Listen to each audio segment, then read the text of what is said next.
On November 26, 1930, a news article titled "Village of the Dead" was published on the front page of Canada's The Maiden Daily Journal.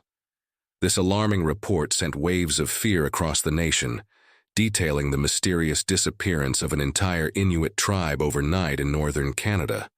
The unsettling story centers around Anjikuni Lake, where a small Inuit settlement of about 100 to 150 people lived, primarily making their living by fishing in the lake. The area, characterized by its harsh weather, is sparsely populated, with only a few thousand people spread over thousands of square kilometers. It was a cold November day in 1930 when a hunter named Joe Labelle came to this remote area for hunting. Engrossed in his pursuit, he lost track of time and soon found himself in the dark.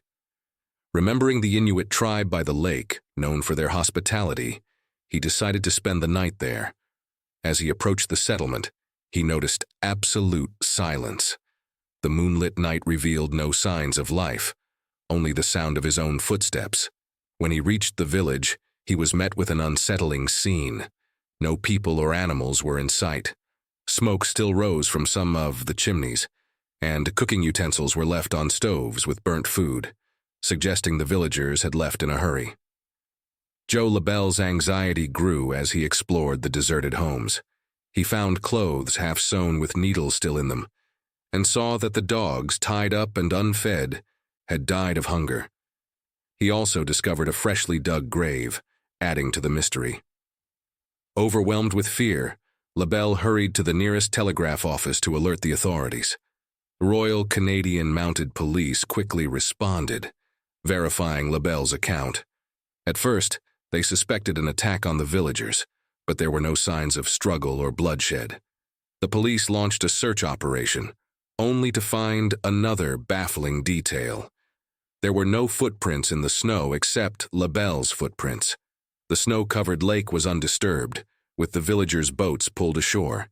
Further investigation revealed that the tribe had been missing for days, as evidenced by the dog's condition.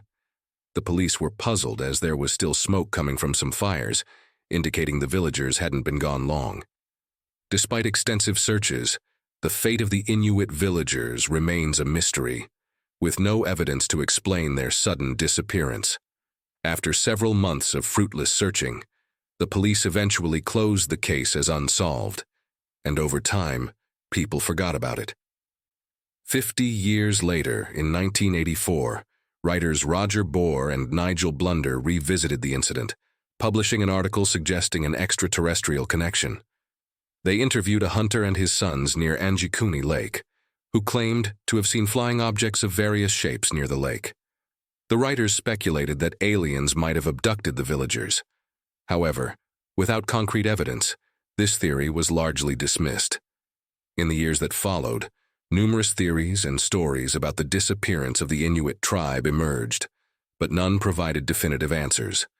Nearly 100 years later, the question of what happened to the settlement at Anjikuni Lake remains unanswered, and the case of the missing Inuit tribe endures as one of Canada's most terrifying mysteries.